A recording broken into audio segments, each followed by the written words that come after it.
친구들, 와우! 문제풀이 시간입니다. 그렇죠? 서술형 평가. 벌써 문제 다 풀고 선생님 기다리시는 거 맞죠? 그럼 선생님이 확인해 드릴게요. 그럼 함께 들어가 볼까요? 자, 용해와 용액 서술형 평가 문제 1번부터 확인해 볼게요. 다음은요, 각 모듬에서 측정한 각설탕이 물에 용해되기 전과 용해된 후의 무게를 나타낸 표입니다. 라고 했어요. 우리 친구들 다 알고 있죠? 전과 후 같다라는 거 말입니다. 자, 그래요. 그래서 용해되기 전의 무게, 물이 담긴 비커 시약포지 각설탕까지, 그렇죠. 용해된 후의 무게는 빈 시약포지랑 설탕물이 담긴 비커까지 달라진 거. 맞아요. 각설탕이 퐁당 물에 들어가서 설탕물이 되었다. 뭐 요것만 달라졌다. 그쵸? 그러다 보니까 네네네네. 무게에 변화 없더라. 1번 모듬 105g이었다고요? 그럼 용해된 후도 역시 105g일 겁니다. 2번 모듬 선생님 용해된 후에 120이었다고요? 그럼 니은 역시 120이겠죠. 그쵸? 3번 모듬 140. 4번 모듬 150. 그래요.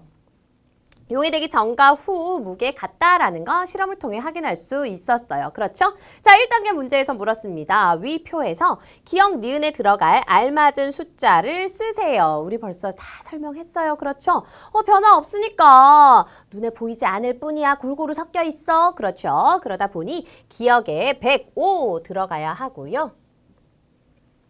니은에는 120 들어가야겠습니다. 자, 계속해서 2단계 보자고요. 위표를 통하여 알 수 있는 사실을 쓰세요. 맞아요. 무게 변화 없는 거 보니까 얘들 없어지는 거 아니야. 골고루 섞여 있는 거야. 눈에 보이지 않을 뿐이야. 네, 그거 바로 그 내용 정답으로 적어주시면 되겠죠? 자, 각설탕이 물에 용해되면 없어지는 것이 아니라 더 작은 크기의 설탕으로 나뉘어 물에 골고루 섞입니다. 바로 이런 사실을 알 수 있게 됐습니다. 그렇죠? 자, 1번 문제 살펴봤고요. 넘어갈게요. 문제 2번입니다. 따뜻한 물에 백반을 모두 용해하여 만든 진한 백반 용액을 얼음물이 든 비커에 넣었습니다. 자, 1단계 볼게요. 시간이 지나면서 진한 백반 용액이 든 비커에 나타나는 변화를 쓰세요. 어떻게 되나요? 선생님, 백반이 다시 나타나. 그렇죠. 자, 백반이 다시 나타납니다. 백반 알갱이가 다시 나타나요. 정답 적을게요. 백반 알갱이가 다시 생겨 바닥에 가라앉습니다. 2단계로 가요.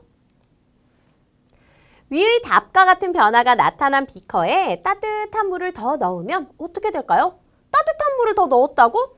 그러면 다시 용해되겠지. 맞아요. 자, 따뜻한 물을 더 넣는다고 했습니다. 이런.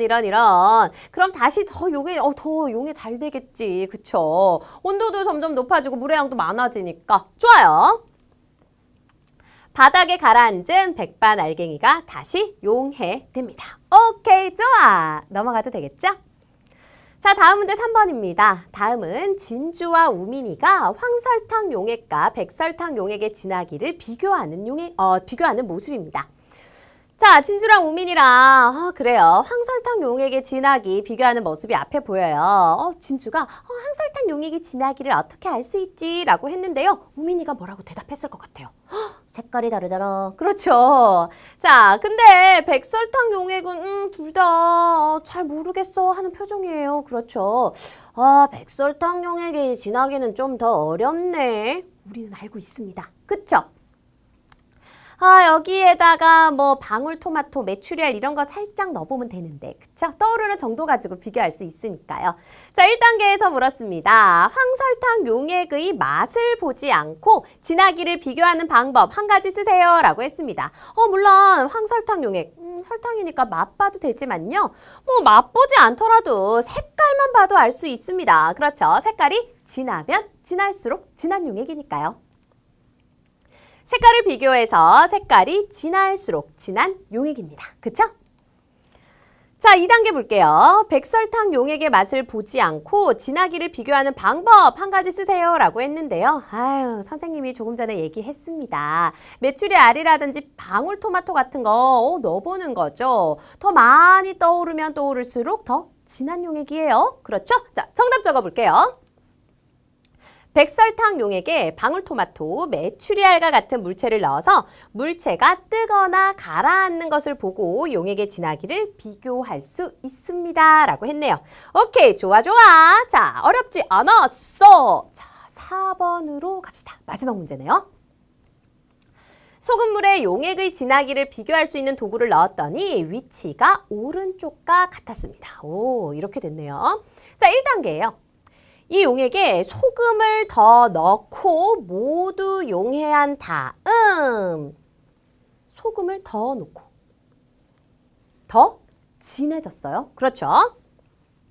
같은 도구를 다시 넣었을 때 도구의 위치를 처음과 비교하여 쓰세요 라고 했습니다. 소금을 더 넣어서 더 진해졌습니다. 그러면 도구가 위로 좀 더 떠오를 것 같은데요. 그렇죠? 정답 적어볼게요. 용액의 진하기를 비교할 수 있는 도구가 처음 위치보다 더 높이 떠오릅니다. 오케이, 좋아. 자, 2단계로 갑시다. 위의 닭과 같은 용액에서 도구를 가라앉게 하는 방법. 자, 가라앉게 하는 방법을 한 가지 쓰시오라고 했습니다. 어떻게 하면 될까요? 그러면 선생님 물을 더 넣어가지고 좀 더 묽게 만들어주면 되잖아요. 맞아요. 아예 도구를 좀 더 무겁게 만드는 건 어떨까? 그것도 좋은 방법인데요. 자, 그래서 선생님 정답 적어봤습니다. 물을 더 넣는 건 어떨까요? 그렇죠? 물을 더 넣습니다. 도구를 더 무겁게 만듭니다. 자, 선생님은 이렇게 적어봤는데요. 뭐 한 가지만 적어주시면 정답이라는 거 친구들 알고 계시죠? 자, 여기까지 문제풀이 함께 봤습니다. 틀린 문제 꼭꼭 내 것으로 만들기. 오늘도 잊지 마세요.